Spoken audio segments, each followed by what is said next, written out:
క్రీస్తునందు ప్రేమిన సోదరి సోదరులకు యేసుక్రీస్తు నామములో శుభములు. దేవుని యొక్క మహిమ మీ మీద ప్రకాశించునుగాక. ఈరోజు దేవుడు మనకిచ్చిన మాట 2వ కీర్తన 10వ వచనం. కాబట్టి రాజులారా వివేకులయుండుడి, భూపతులారా బోధనందుడి. ఈ మాటలు మనం రాజుల కీర్తనల గ్రంథంలో చూస్తున్నాము. ఇక్కడ అంటున్నారు కదా, కాబట్టి రాజులారా వివేకులయుండుడి. ఇక్కడ మనం ఈ కీర్తన మొదట వచనంలో చూస్తే రాజులు వారు ఏలికులైన వారు ఏకీభవించి దేవునికి విరోధంగా తలంపు కలిగి ఉన్నారు అన్నది మనము చూస్తూ ఉన్నట్టు. వాళ్ళందరూ కూడా దేవునికి విరోధంగా కూడుకున్నట్టుగా, వారిని చూసి దేవుడు నవ్వినట్టుగా మనం ఈ కీర్తనలో చూస్తాం. అందుకే ఈ కీర్తనకాడు అంటున్నారు కదా, కాబట్టి రాజులారా వివేకులయుండుడి. రాజులకు ఏముండాలి అంటే వివేకం ఉండాలి. వారు పొందుకున్న రాజరికం కావచ్చు, వారు పొందుకున్న అధికారం కావచ్చు, అదంతా కూడా వారికి శాశ్వతం కాదు. అది కొన్ని రోజులయ్యేసరికి మరలా కోల్పోతారు. కనుక రాజులారా వివేకులయుండుడి. వివేకం కలిగి ఉండడం అనంటే దేవాది దేవుడు రాజయ్య ఉన్నాడని, ప్రభువులకు ప్రభు ఆయన ఉన్నాడని ఆయనను నమస్కరించి మనము చూస్తాం కదా. ప్రకటన గ్రంథంలో ఉన్న పెద్దలలాగా రాజుల్లాగా వారి కిరీటాలు తీసి దేవుని ఎదుట సింహాసనం ఎదుట పెట్టామంట. అది వివేకం కలిగి ఉన్న. కానీ చాలామందిని మనం చూస్తాము, వారికి ఒక పదవి రాగానే, వారికి ఒక అధికారం రాగానే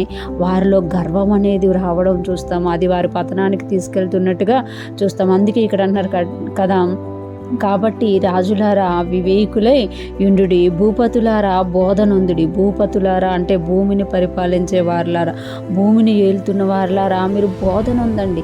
మీరు ఎప్పుడైతే దేవుని యొక్క బోధన పొందుతారో, సర్వశక్తుని యొక్క బోధన పొందుతారో మీరేటో మీకు తెలుస్తుంది. మీకు ఆ అధికారం ఎందుకు వచ్చిందో తెలుస్తుంది, మీ స్థానం ఎక్కడో మీకు తెలుస్తుంది అని ఇక్కడ కీర్తనకారుడు రాజులకి భూపతులకి తెలియజేసినట్లుగా మనం చూడగలం. నెబుకద్నెజర్ రాజుని దేవుడే హెచ్చించి ఘనపరిచినప్పుడు అతడు కొన్ని సంవత్సరాలైన తర్వాత గర్వము చేత నా వలనే ఈ అధికారం కలిగిందని అనుకోవడం వల్ల అతను ఏం చేయబడతాడు అనంటే త్రోసివేయబడి 7 సంవత్సరాలు ఒక పశువులాగా గడ్డి మేసినట్టుగా మనము చూడగలం. అంటే అతడు వివేకం కలిగి లేడు.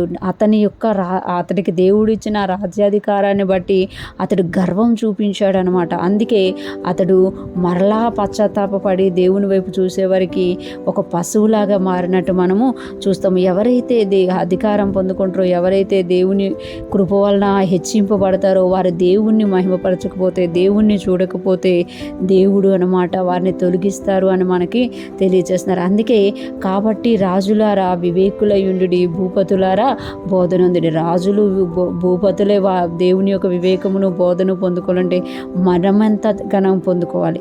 మనము కూడా క్రీస్తులో రాజులైన యాజక సమూహమై ఉన్నాము కనుక మనము దేవుని యొక్క వివేకము కలిగిన వారంగా, ఆయన నుండి బోధను పొందుకునే వారంగా, వినయము గలవారుగా దేవుణ్ణి సేవిస్తూ ఆయన మనకిచ్చిన కృపలను బట్టి ఆయన స్తుతిస్తూ ఆయన అధికారము క్రింద ఉందుముగాక, అనేక మందికి ఆశీర్వాదకరముగా మారుదుముగాక. దేవుని కృప మనకు తోడయుండి నడిపించునుగాక. ఆమేన్.